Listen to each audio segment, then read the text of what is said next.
Hello दोस्तों, हमारे new video में आप लोग का स्वागत है। स्वतंत्रता संग्राम के अमर शहीद चंद्रशेखर आज़ाद जी के बारे में आइए कुछ जानते हैं। भारत की स्वतंत्रता संग्राम के लिए अपना सर्वस्व न्यौछावर करने वाले महान क्रांतिकारी चंद्रशेखर आज़ाद का नाम भारतीय इतिहास में स्वर्ण अक्षरों में अंकित है। उनका साहस, त्याग और मातृभूमि के प्रति अपार प्रेम आज भी हर व्यक्ति के अंदर देशभक्ति की ज्योति जलाए रखता है। उन्होंने अंग्रेजों के विरुद्ध क्रांतिकारी आंदोलन का नेतृत्व किया और अपना पूरा जीवन मातृभूमि की स्वतंत्रता के लिए समर्पित कर दिया। प्रारंभिक जीवन और शिक्षा। चंद्रशेखर आज़ाद जी का जन्म 23 जुलाई 1906 को मध्य प्रदेश के झाबुआ जिले के भाभरा गांव में हुआ था। उनके पिता का नाम पंडित सीताराम तिवारी और माता का नाम जगरानी देवी था। उनका बचपन समार ग्रामीण परिवार में बीता। बचपन से ही वह अन्याय के प्रति गहरी असहमति और विद्रोह की भावना थी। बचपन में ही वे वाराणसी आ गए, जहां उन्होंने सांस्कृतिक विद्यालय में प्रवेश लिया।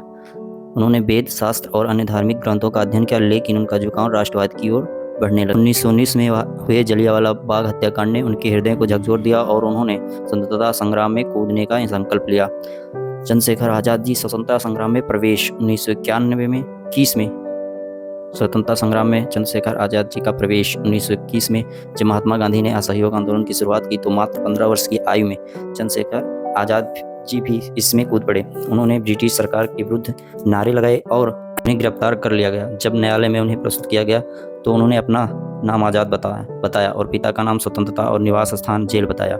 यह सुनकर न्यायाधीश क्रोधित हो गया और उन्हें 15 वेतों की सजा सुनाई गई। इस घटना के बाद वे चंद्रशेखर आज़ाद के नाम से प्रसिद्ध हो गए। चंद्रशेखर आज़ाद जी क्रांतिकारी गतिविधियों में गांधी जी द्वारा असहयोग आंदोलन वापस लेने के बाद आज़ाद का झुकाव क्रांतिकारी गतिविधियां की ओर बढ़ गया। वे राम प्रसाद बिस्मिल्ला के नेतृत्व में हिंदुस्तान रिपब्लिक एसोसिएशन यानी HRA की ओर से जुड़ गए। 1925 में हुए काकोरी कांड में उन्होंने महत्वपूर्ण भूमिका निभाई, जिसमें क्रांतिकारियों ने सरकारी खजाने से भरी ट्रेन को लूट लिया था। इस घटना से अंग्रेज में भय व्याप्त हो गया। बाद में 1928 में जब साइमन कमीशन का विरोध करने वाला लाला लाजपत राय का पुलिस ने लाठीचार्ज किया और उनकी मृत्यु हो गई तो आज़ाद ने इसका बदला लेने की ठानी। भगत सिंह, राजगुरु और सुखदेव के साथ मिलकर उन्होंने 1928 में लाहौर पुलिस अधिकारी JP सैंडर्स की हत्या कर दी। 1928 में क्रांतिकारियों ने HRA का नाम बदलकर हिंदुस्तान सोशलिस्ट रिपब्लिकन एसोसिएशन यानी HCRA का कर दिया।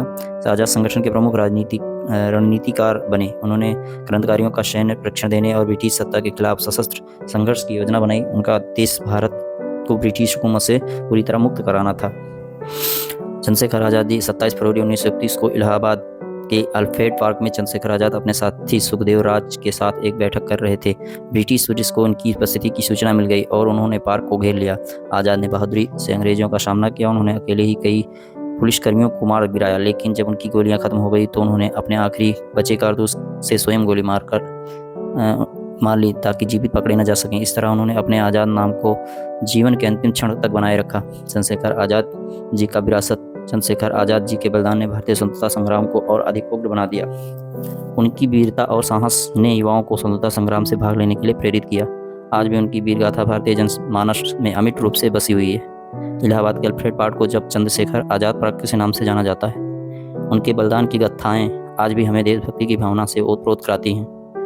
चंद्रशेखर आज़ाद न केवल एक महान क्रांतिकारी थे, बल्कि वे भारतीय स्वतंत्रता संग्राम की आत्मा थे। उनका जीवन और बलिदान हमें सिखाता है कि राष्ट्र के लिए कुछ भी त्याग देने का बलिदान आज हमारे लिए गर्व है।